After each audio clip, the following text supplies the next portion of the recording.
Assalamualaikum warahmatullahi wabarakatuh.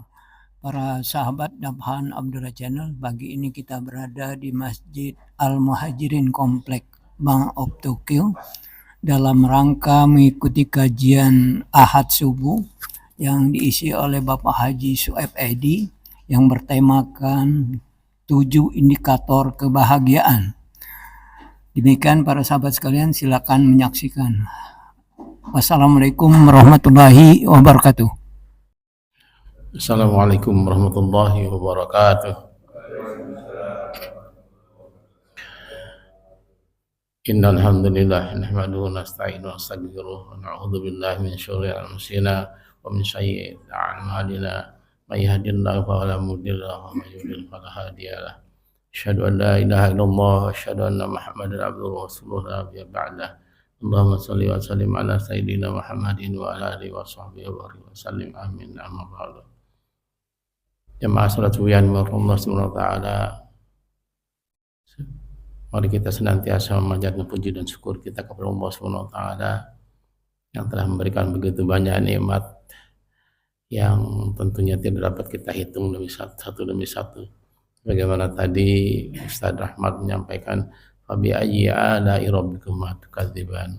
Maka nikmat Tuhan mana lagi yang kamu dustakan. Oleh karena itu kita senantiasa memanjatkan pujian dan syukur kita kepada Allah Subhanahu wa taala.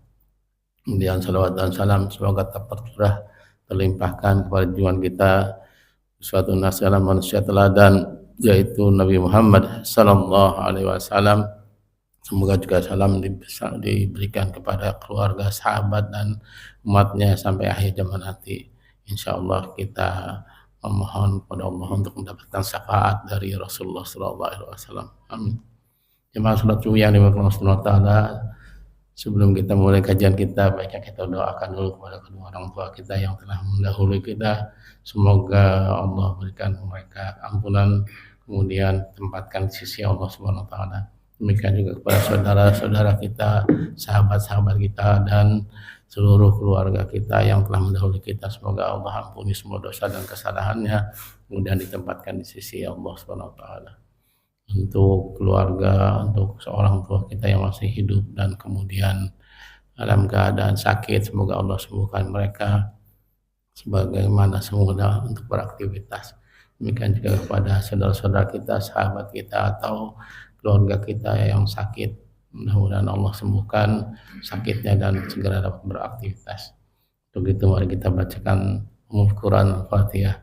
أعوذ بالله من الشيطان الرجيم بسم الله الرحمن الرحيم الحمد لله رب العالمين الرحمن الرحيم مالك يوم الدين إياك نعبد وإياك نستعين اهدنا الصراط المستقيم صراط الذين أنعمت عليهم غير المغضوب عليهم ولا الضالين.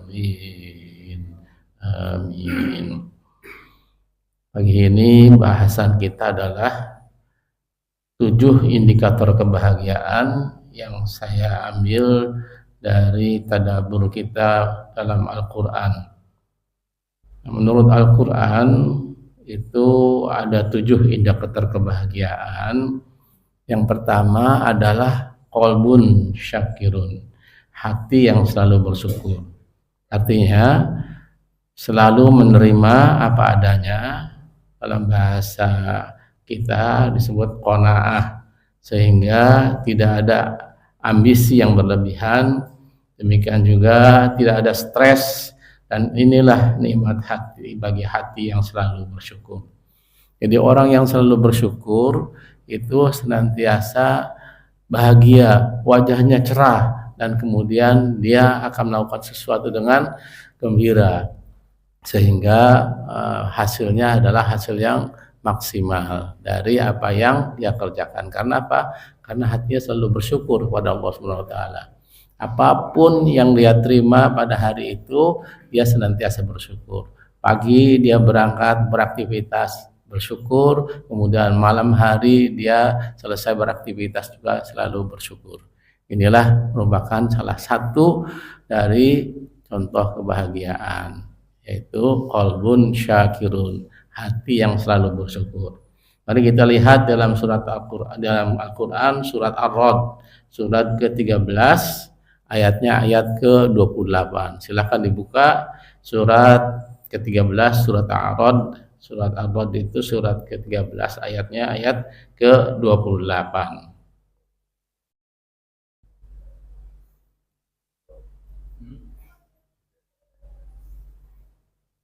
Ada? Oh, silakan Pak Agus.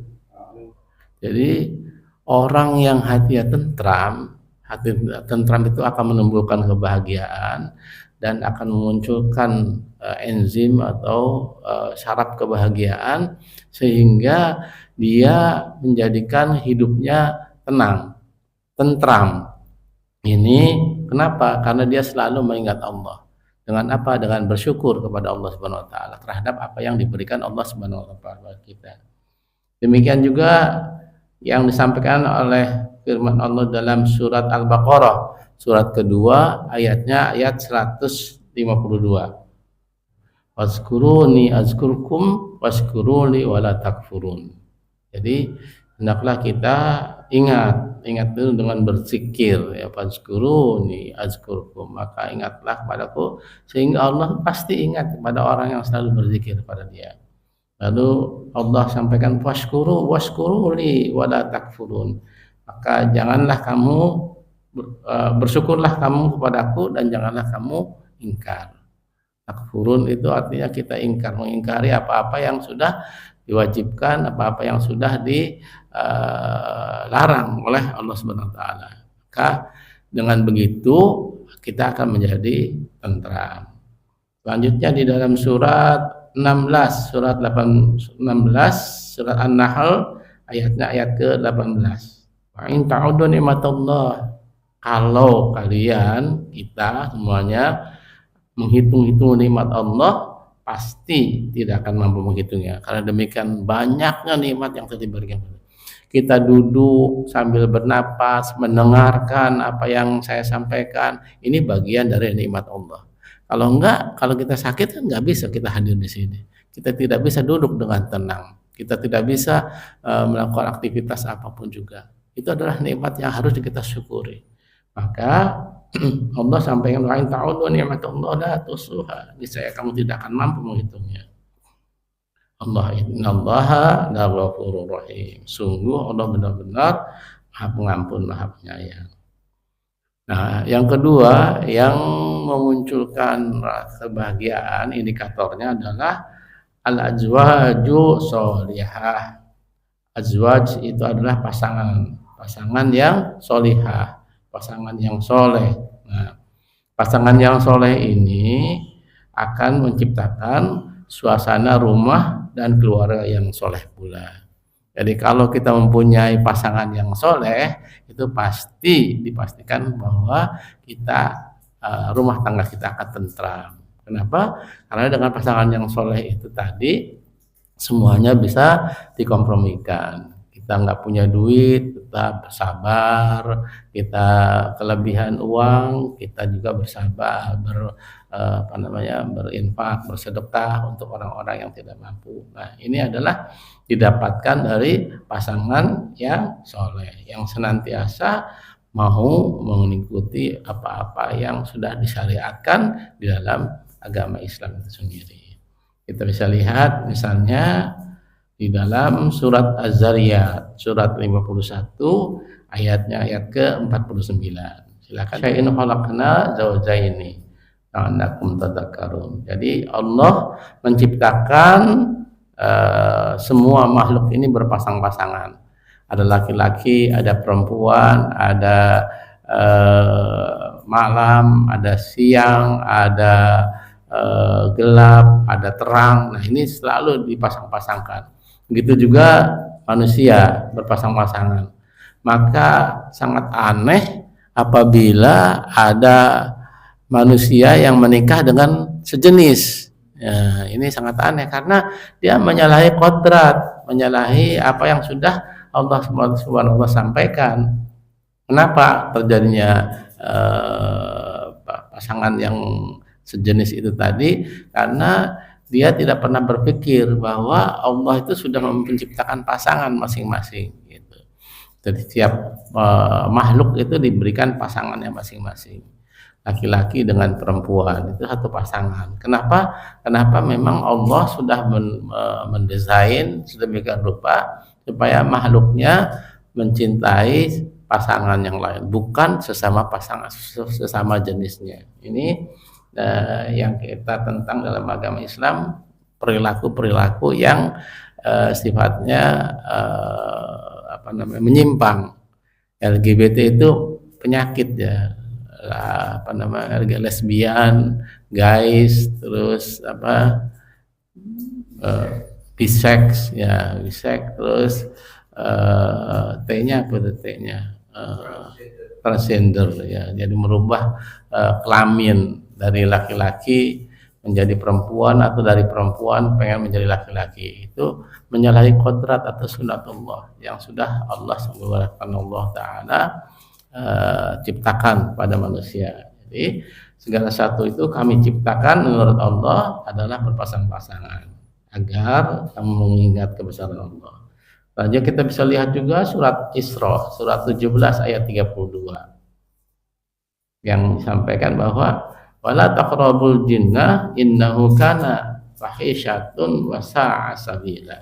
Janganlah kamu mendekati zina, karena zina itu sungguh suatu perbuatan yang keji dan suatu jalan yang buruk. Jadi kita hendaknya menempuh jalan di mana kalaupun kita mau berhubungan dengan pasangan kita, hendaklah melalui yang namanya pernikahan, ya, hukum yang menetapkan. Zina itu sama dengan perbuatan perbuatan yang sangat keji, perbuatan yang demikian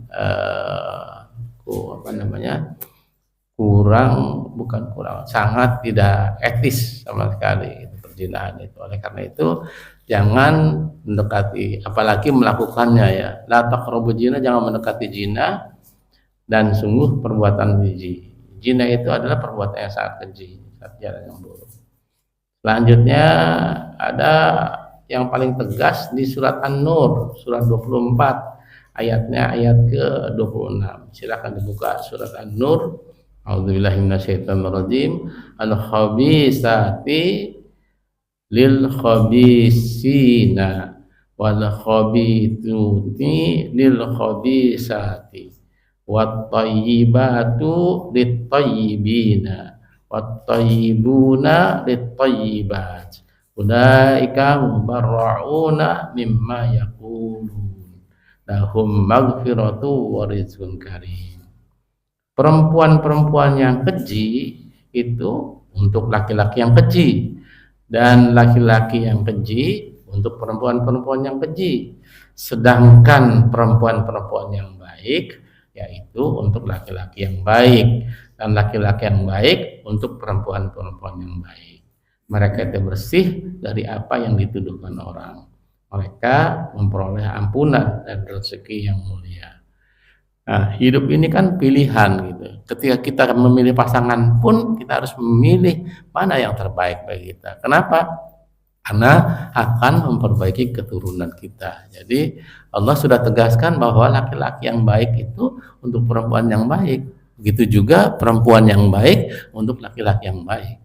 Maka ketika kita memilih pasangan, ya kalau misalnya kita mau memilih pasangan karena kita sekarang sudah berkeluarga, ya sudah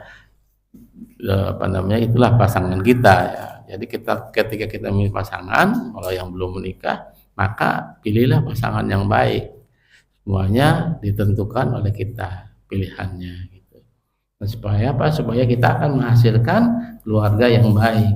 Dari keluarga yang baiklah akan tercipta rumah tangga yang baik. Rumah tangga baik akan menjadikan kita bahagia. Kita tidak ada pertentangan di dalamnya. Kemudian yang ketiga adalah al-auladul abror, yaitu anak yang soleh atau soleha. Nah, doa anak yang soleh kepada orang tuanya dijamin dikabulkan Allah Subhanahu wa taala. Maka berbahagialah orang tua yang memiliki anak-anak yang soleh. Bagaimana Allah Subhanahu wa taala berfirman di dalam surat Al-Isra surat ke-17 ayatnya ayat ke-23. Silakan dibuka surat ke-17 ayat ke-20 ini merupakan kita sebagai orang tua mengajari anak-anak kita untuk senantiasa mereka mempunyai adab, mempunyai perilaku. Nah, perilaku itu bisa ditularkan, adab itu bisa ada, akhlak itu bisa dilakukan oleh mereka kalau kita mengajari mereka, kalau kita memberi contoh pada mereka. Ketika kita menghormati orang tua kita, pasti anak-anak kita juga akan menghormati kita. Ketika kita memberi contoh perilaku yang baik, pasti akan dicontoh oleh anak-anak kita. Maka ajarkanlah kepada mereka perilaku yang baik. Tidak boleh membentak, tidak boleh berkata kasar pada kita. Nah, ini contoh-contoh yang banyak dalam Al-Quran, seperti misalnya ketika Luqman mengajari kepada anaknya, la tusyrik billah, janganlah engkau berbuat syirik kepada Allah. Nah, ajarkan kepada kita. Pelajaran yang paling meresap di hati anak-anak adalah ketika kita memberikan contoh teladan. Kalau kita tidak memberikan contoh, ya nggak apa, pasti mereka juga tidak akan melakukannya. Contoh yang paling sederhana, ketika kita menyuruh mereka untuk melakukan sholat misalnya. Oh yuk sholat. Bagaimana mungkin mereka melakukan sholat kalau kita sebagai orang tuanya tidak mempraktekkan sholat itu sendiri, tidak melaksanakan sholat itu sendiri. Ini bahayanya ketika kita nyuruh, pasti anak kita akan mencemooh kita. Nah, padahal Allah sudah memberikan pelajaran kepada kita bagaimana sebenarnya kita harus berperilaku kepada anak-anak kita.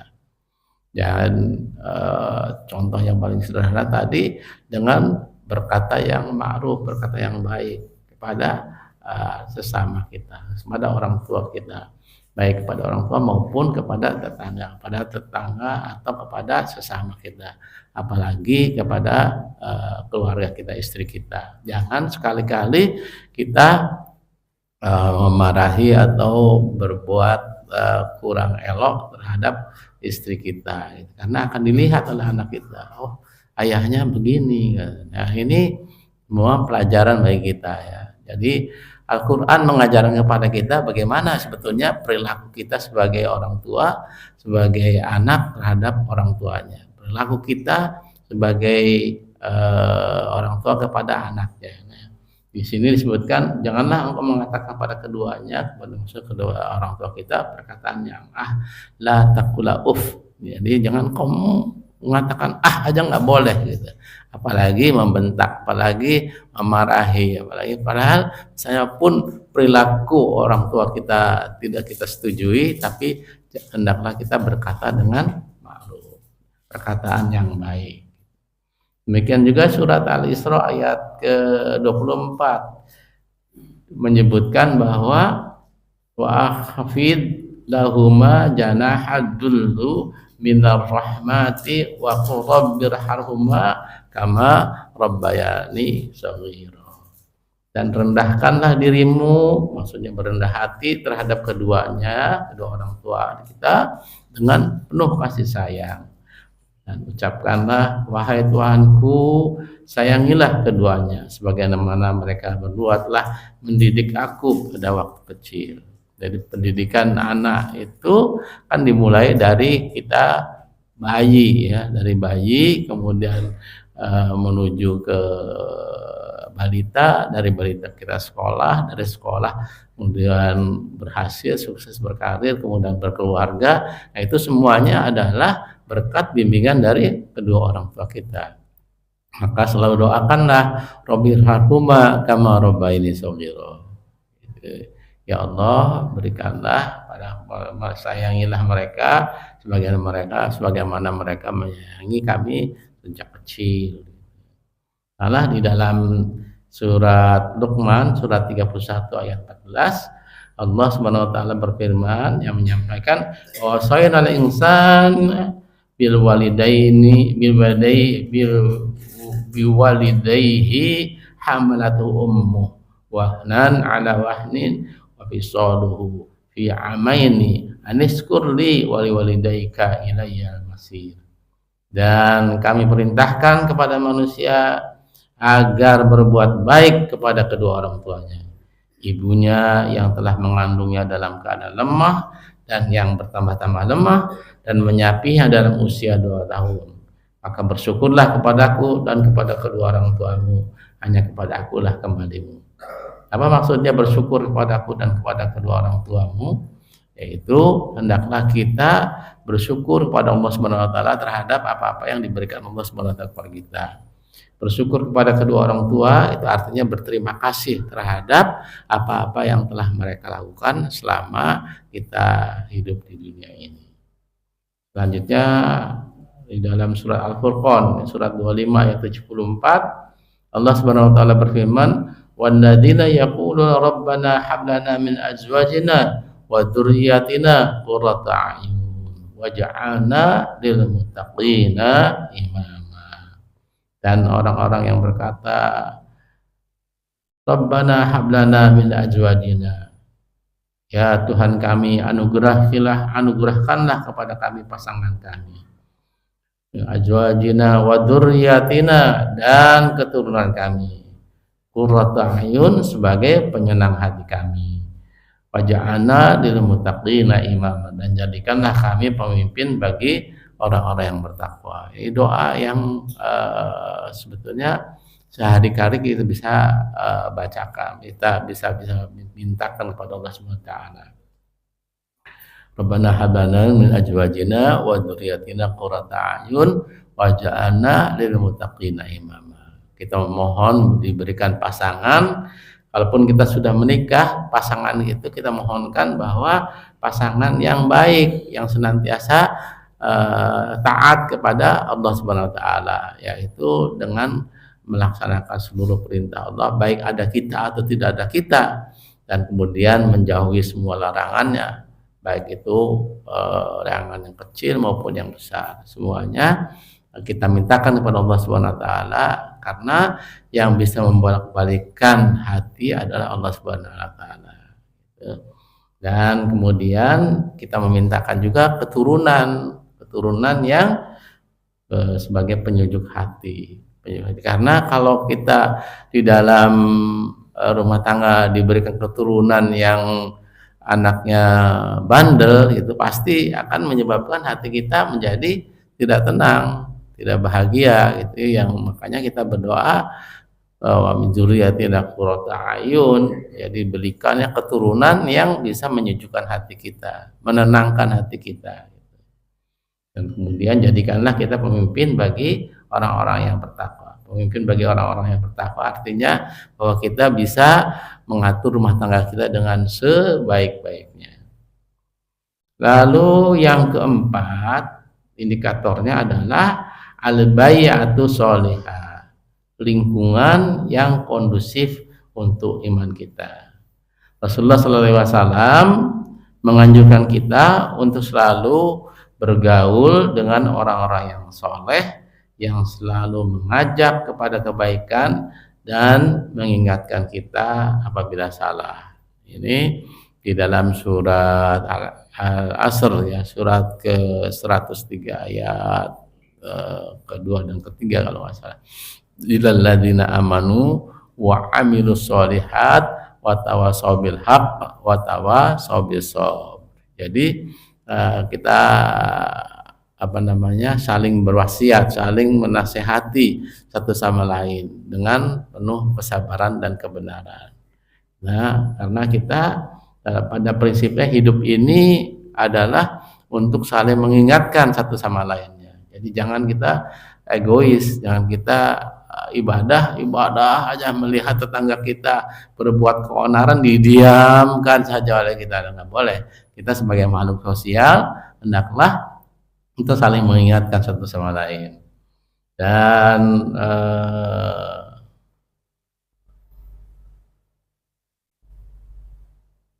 di dalam Al-Quran disebutkan di dalam surat Az-Zariyat surat ke-51 ayat 55 disebutkan fadzakkaru fa inna dzakaru tanfa'unal mu'minin.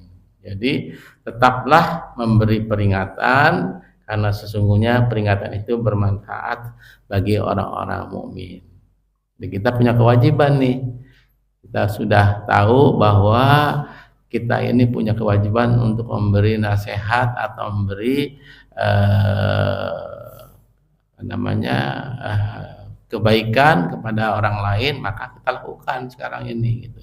Jadi kewajiban kita adalah melakukan apa-apa yang sudah kita peroleh pada kegiatan kita atau aktivitas kita selama ini. Jadi lakukanlah peringatan pada karena mereka butuh peringatan, butuh diingatkan gitu kan. Saling mengingatkan satu sama lain. Yang kelima adalah al-malul halal, harta yang halal. Jadi bukan banyaknya harta yang kita peroleh, tapi halalnya harta yang kita miliki. Jadi walaupun harta kita segunung, kalau itu dari perbuatannya haram, kita nggak diperkenankan. Contoh yang paling sederhana, yang viral sekarang ini adalah siapa namanya, yang mantan pegawai Mahkamah Agung, ya, yang mengumpulkan hartanya aja berapa 1 triliun ya, 1 triliun, emasnya berapa kilogram katanya gitu. Masya, luar biasa itu. Jadi hartanya begitu banyaknya, tapi apa manfaat nggak bagi dia? Enggak. Kenapa? Karena dia mengambil harta dari barang yang ada jalan atau aktivitas yang diharamkan, yaitu menjadi markus, maklar kasus ya. Jadi dia bisa menghubungi hakim-hakim MA untuk meringankan atau memberatkan atau membebaskan sama sekali terhadap hukuman yang akan dijatuhkan kepada terpidana. Dari situ dia akan dapat fee. Nah, fee-nya itu bisa untuk menyuap di hakim-hakim yang menyidangkan, kemudian dianya dia ambil. Kenapa dia ngumpulin uangnya cash? Karena takut ketahuan kalau dilacak sama PPATK, ya uangnya ada rekening gendut, nah dia ya pinter kan disimpan di rumahnya gitu. Tapi Allah itu kan tidak tidur. Ya, Allah menjelaskan bahwa terhadap kasus yang ada di Surabaya gitu, di mana ada seseorang yang divonis bebas, itu menjadikan orang bertanya-tanya gitu, akhirnya terbongkarlah gitu, yang sudah sedemikian ininya pada rapihnya gitu, mereka membuat skenario supaya tidak ketahuan, dikasihkan uang cash berapa 5 miliar kalau nggak salah, dan untuk dianya 1 miliar, untuk para hakimnya 4 miliar kalau nggak salah ya, sisanya gitu. Jadi perbuatan-perbuatan yang seperti itu, kecurangan-kecurangan seperti itu, lambat atau cepat pasti akan ketahuan gitu. Kalau dalam bahasa Pak Herli, sepinter-pinternya menyimpan bangkai, pasti akan tercium juga baunya gitu. Itu adalah perbuatan-perbuatan yang tidak membahagiakan. Jumlah hartanya melimpah ruah, tapi apa yang didapat? Sekarang di penjara. Buat apa harta itu? Nggak ada, kita mereka tidak menikmati apa yang diperolehnya selama ini. Dalam Al-Quran surat kedua ayat 297, Allah SWT berfirman, ya ayyuhalladzina amanu anfiqu min thayyibatin ma kasabatum wa mimma arajatna lakum minal ard wa la tayammamu khabisa minhu tunfiquna walastum bi'akhidihi illa antagamidu fi wa'lamu annallaha ghaniyun hamid. Wahai orang-orang yang beriman, infakkanlah sebagian dari hasil usaha kamu yang baik-baik dan sebagian dari apa yang kami keluarkan dari bumi untuk kamu. Janganlah kamu memilih yang buruk untuk kamu keluarkan, padahal kamu sendiri tidak mau mengambilnya, melainkan dengan memicingkan mata atau enggan terhadapnya. Dan ketahuilah bahwa Allah Maha Kaya, Maha Terpuji. Jadi ketika kita mau menginfakkan harta, hendaklah dari harta yang baik, bukan dari hasil nyolong, hasil menipu, hasil berbohong gitu, yang menyebabkan orang yang dirugikan. Tapi kemudian kita berbaik-baik untuk membuat masjid, kita jor-joran kasih segala macam, nggak boleh. Kenapa? Karena Allah meminta kepada kita untuk memberikan harta dari yang baik-baik. Padahal itu adalah milik dari Allah Subhanahu wa taala yang dititipkan kepada kita. Selanjutnya yang keenam adalah tafaqquh fiddin, semangat untuk memahami agama, semangat untuk senantiasa belajar agama ini. Dengan belajar ilmu agama akan semakin cinta kepada agama dan semakin tinggi cintanya kepada Allah Subhanahu wa taala dan Rasulnya Muhammad SAW.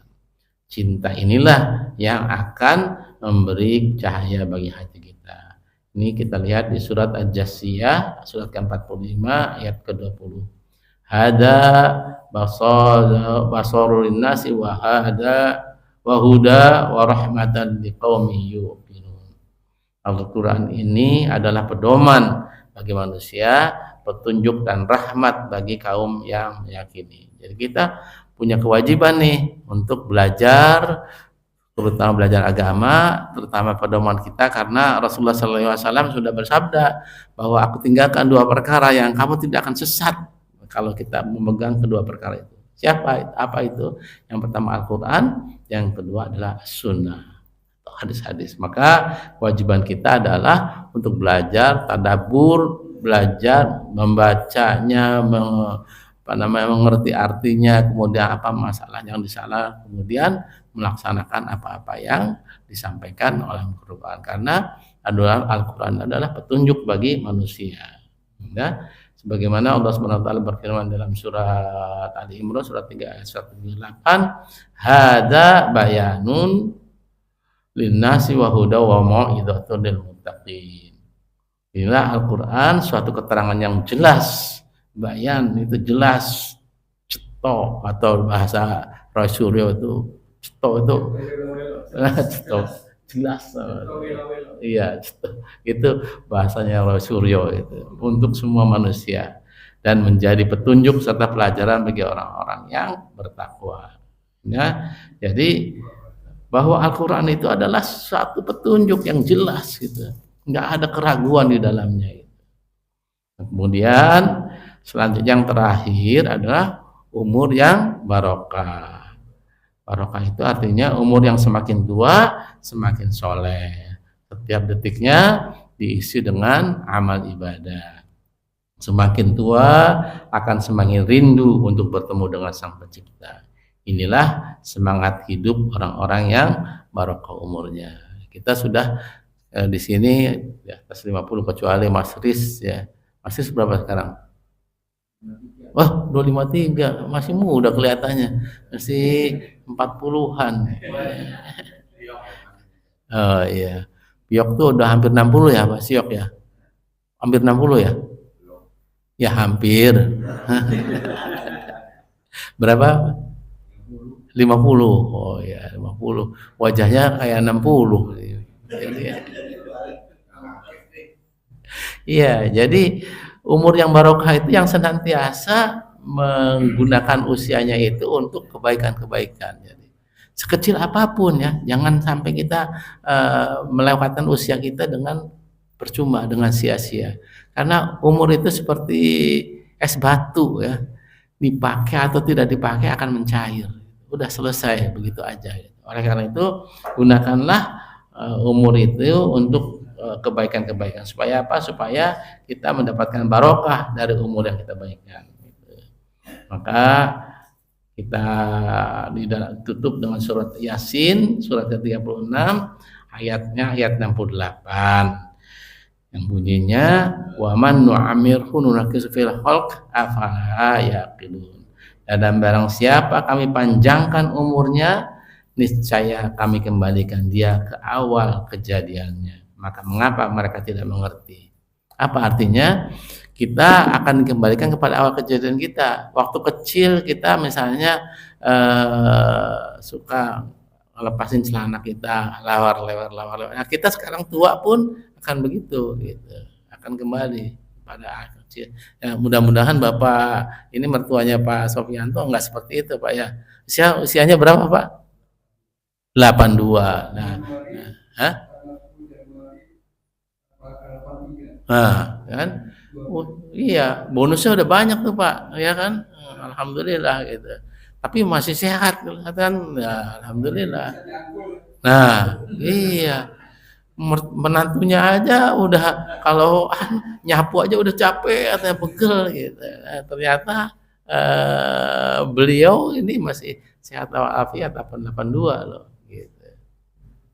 Nah, mudah-mudahan kita mempunyai umur atau usia yang barokah. Usia barokah itu usia yang senantiasa ingat kepada Allah Subhanahu wa taala dan digunakan untuk kebaikan-kebaikan. Baik, kita tutup dulu dengan doa bermajelis. Subhanaka Allahumma bihamdika asyhadu an la ilaha illa anta astaghfiruka wa atubu ilaik. Assalamualaikum warahmatullahi wabarakatuh.